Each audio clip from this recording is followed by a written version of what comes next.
안녕하세요, 단순입니다. 저는 미니멀 라이프를 알고 실천한 지 1년 정도 되었습니다. 제가 예전에 미니멀 라이프를 실천하는 건 다이어트 하는 것과 같다는 표현을 한 적이 있습니다. 급속하게 비우면 요요가 올 수 있고 무조건 안 사고 안 쓰다 보면 억눌렸던 소비에 대한 욕구로 인해 또다시 충동 구매로 이어지면서 버린 만큼 다시 사들이게 되고 모든 게 원점으로 돌아가 버리는 거죠.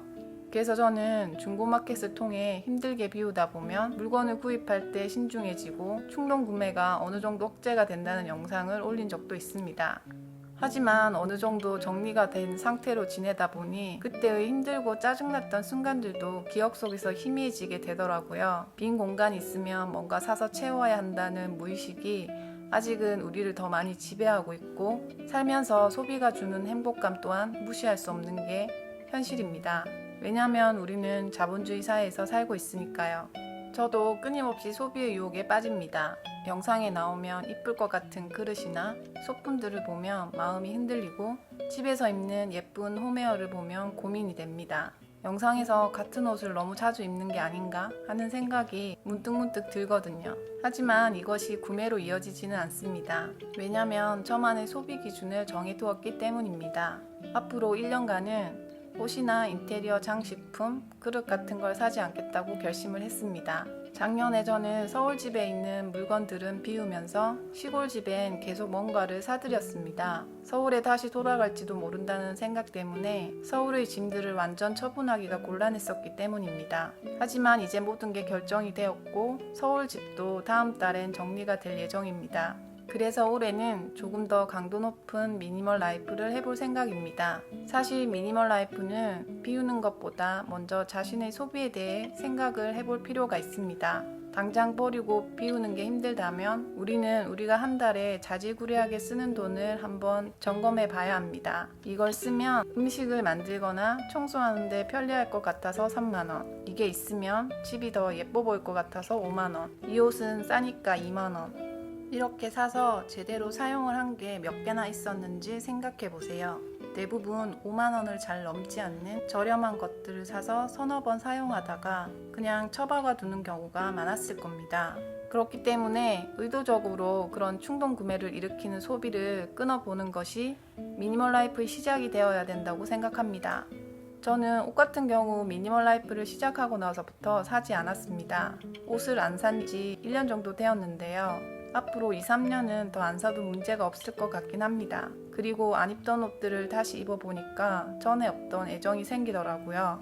그래서 더 넓게 범위를 넓혀볼 생각입니다. 미니멀 라이프를 무조건 버리고 비우는 단계에서 물건을 소중히 하고 애착을 느끼는 단계가 찾아온 것 같습니다. 그렇다고 모든 소비를 다 줄이는 건 아닙니다. 제 일에 관련된 필요한 것들은 앞으로 꾸준히 투자하고 소비할 생각입니다. 촬영에 필요한 장비라든지 기기들이 필요하다면 비싼 가격을 내고도 구입할 의사가 있습니다. 물론 예전보다는 더 많은 고민을 하고 구입을 하겠지만 그런 것들 자체에 대한 소비는 크게 줄일 생각이 없습니다. 이처럼 여러분들도 본인만의 소비 기준을 정하는 게 중요하다고 생각합니다. 미니멀 라이프는 시작도 실천도 중요하지만 유지가 사실 가장 힘든 부분입니다. 유지를 방해하는 가장 큰 요소가 바로 충동 구매이기 때문에 그걸 컨트롤하는 법을 본인의 소비 스타일을 점검해서 찾아내야 합니다.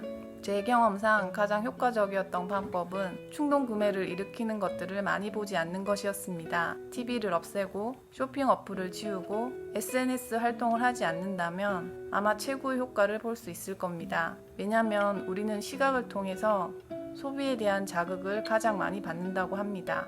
그리고 구매를 할 때 이건 필요하다고 자꾸 생각하면서 구매하지 마세요. 그건 자기의 충동 구매를 합리화하려는 거지 진짜 필요해서 구매하는 건 아닌 경우가 많습니다. 저 같은 경우도 집을 짓고 이것저것 필요하다고 구매를 했습니다. 근데 뭔가 잘못됐다는 생각이 들더라고요. 그래서 일단 필요하다고 생각되는 게 생길 때마다 집에 비슷한 기능을 하는 게 있는지부터 찾아봤습니다. 내가 사려던 것처럼 딱 맞는 제품은 아니지만 기능이 비슷하거나 아니면 제가 조금 응용해서 사용 가능한 것들이 많더라고요. 그 후엔 필요하다고 무작정 결제부터 하는 습관은 사라졌습니다. 뭔가 사고 싶은 생각이 들 때 일단 이것저것 있는 걸로 활용을 해보다가 진짜 안 되겠다 싶을 때 구매를 하게 되더라고요. 이렇게 소비를 절제하다가도 실수로 물건을 구입하는 경우가 있습니다. 받아보니 마음에 안 들고 사용도 안 할 것 같은 느낌이 드는 것들이 있습니다. 사용을 안 했다면 배송비를 부담하더라도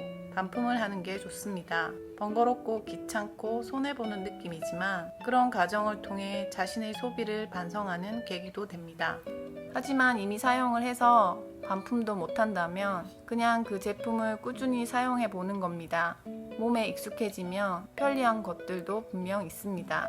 그리고 의식하고 있는 상태에서 실수로 구입을 하고 후회를 했기 때문에 다시 비슷한 구매 환경이 와도 그때는 소비에 대한 절제가 더 잘 되게 됩니다. 그리고 이 방법은 저도 라디오에서 들었는데요. 예금 계좌를 하나 만들어서 어떤 물건을 사고 싶을 때마다 그 계좌로 구입하고 싶은 물건값을 이체를 하는 겁니다. 요즘은 핸드폰으로 간편하게 이체를 할 수 있으니까 그러면 그 계좌에 돈이 모이고 실질적으로 성과를 눈으로 확인할 수 있기 때문에 충동 구매를 억제하는 데 많은 도움을 준다고 합니다.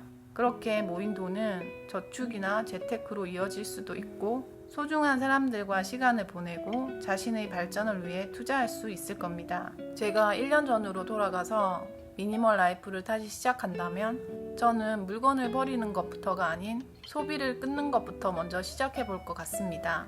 일단 무분별한 충동적인 소비를 어느 정도 줄인 후에 미니멀 라이프를 시작하는 게 미니멀 라이프를 성공적으로 해나갈 수 있는 가장 좋은 방법이라고 생각합니다. 끝!